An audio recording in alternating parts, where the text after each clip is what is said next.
1980 की दशक में हजारों पुलिस की हत्या वो भी सरेआम कर दी जाती है, जिसे देख सरकार भी कुछ नहीं कर सकी। हजारों टन से भी ज़्यादा का ड्रग्स जिसे पूरे शहर में फैलाया जाता है और लोगों को बर्बाद किया जाता है। बात शुरू होती है मियामी, जो कि अपने बहुत ही खूबसूरत समुद्री बीचों और प्रकृति के नज़ारों के लिए माना जाता है। 1970 के दशक के आखिरी साल में पाब्लो एस्कोबार और मेडेलिन कार्टिन दोनों काफ़ी अच्छे दोस्त थे। दोनों ड्रग्स की दुनिया में अपना बेताज बादशाह थे।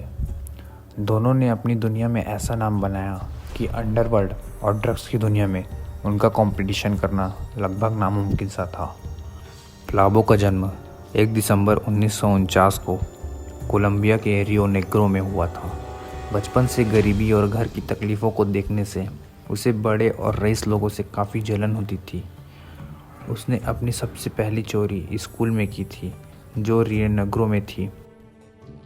उस चोरी में वह पकड़ा जाता है। तब उसकी माँ उसे समझाती है कि चोरी करना गलत बात नहीं, पर चोरी करके पकड़े जाना वह गलत बात है। यह वही एक लाइन थी जिसने उसकी पूरी ज़िंदगी को बदल दिया था। पाब्लो ने अपने ड्रग्स की दुनिया में पहला काम ड्रग्स को कोलंबिया के जंगलों से बाहर निकालना और उसे कोलंबिया के अलग अलग शहरों तक पहुंचाना था। पाब्लो की सबसे पहली डिलीवरी थी 5 किलो की, जिसमें उसे लगभग $5,25,000 का मुनाफा होने वाला था। वह मुनाफा उसकी लाइफ का सबसे बड़ा मुनाफा था, इसलिए उसने उस दिन ठाना कि वह ड्रग्स की दुनिया का बेताज बादशाह बनेगा। पाब्लो का जब कोई माल पकड़ा जाता, तब वह उसके लिए सबसे पहले तैयार रहता। वह या तो उन्हें पैसे देकर डील करता, अगर पैसे डील कर ना माने तो उसे जान से मरा देता। देश की सरकार खौफ में थी। सरकार के आधे से ज़्यादा आदमी पाब्लो के साथ मिल चुके थे। सरकार ने काफ़ी सैनिकों का कत्लेआम कर दिया था। इस धंधे में पाब्लो इतना आगे बढ़ गया था कि उसे फोर्ब्स मैगज़ीन ने अमीर लोगों की लिस्ट में 6वां रैंक दिया था। उस वक्त उसकी संपत्ति लगभग $90 मिलियन थी, जो कि आज लगभग 9,000 बिलियन के आसपास होती है।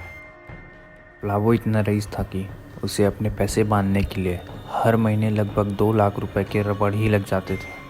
पाब्लो की सारी कमाई ब्लैक होने के कारण वह इसे सरकार को नहीं दिखा सकता था, इसलिए उसने अपने सारे पैसों को गोदाम में रखना शुरू किया। पर उसकी ड्रग्स पूरी दुनिया में फैल चुकी थी। अब उसके पास इतना अंधा पैसा आ रहा था कि उसके पास गोदाम भी कम पड़ने लगी।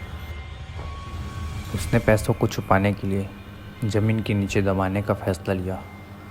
उसने अकाउंटेंट रखा, जिसका काम था कि उसके दबे हुए पैसों को उसकी जगह के साथ याद रखना। अगर लोगों की माने जाए तो वह उस समय का सबसे अमीर आदमी होता, अगर उसके पैसे ब्लैक नहीं होते तो। पर ऐसा है ना दोस्तों, कि नाम जब आसमान की ऊंचाइयों पर होता है, तब उसके दुश्मन भी बढ़ने लगते हैं। ऐसे में कोलंबिया के लोकल ग्रुप्स एक्शन में आए। उन्होंने फैसला लिया कि पाब्लो की छुपाई हुई पैसों वाली जगह पर जाके उन पैसों को लूट लेंगे। पैसे के कारण वॉर शुरू हुई, जिसमें खूनी नदियां बहने लगी। हर रोज़ 1 या 2 की मौत हो जाना आम सी बात थी। पाब्लो ने उस गैंग को ख़त्म करने के लिए उस पर लगभग $5,000 के इनाम रखे थे। उसने देखते ही देखते उस ग्रुप का खात्मा करा दिया। उससे यह साबित कर दिया कि उसे हराना अब आसान बात नहीं है। पाब्लो को उसकी जड़ से हिलाना मुश्किल था, जिसके लिए कोलंबिया टीम ने एक स्पेशल फोर्स बनाई, जिसका काम था सिर्फ पाब्लो को पकड़ना। उन्होंने काफ़ी आजमाइश किया, परंतु वह नाकाम रहती थी, क्योंकि पाब्लो की तरफ पूरी सोशल मीडिया और एक प्राइवेट सिक्योरिटी टीम थी, जो वह उसे हर समय बताती रहती थी कि पुलिस उनके द्वारा क्या एक्शन ले रही है। वह झूठी खबर फैलाता और वह दूर निकल जाता। पर ऐसा कब तक चलता? पाब्लो का एक एसोसिएट था, जिसे पुलिस ने पकड़ लिया था, और उस एसोसिएट को पाब्लो की सारी जानकारियाँ प्राप्त थी।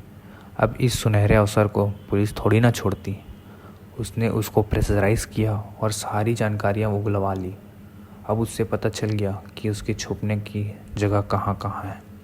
फिर एक शाम आती है 2 दिसंबर 1993 की ऐसी शाम जिसमें उस ड्रग्स डीलर की हत्या हो जाती है।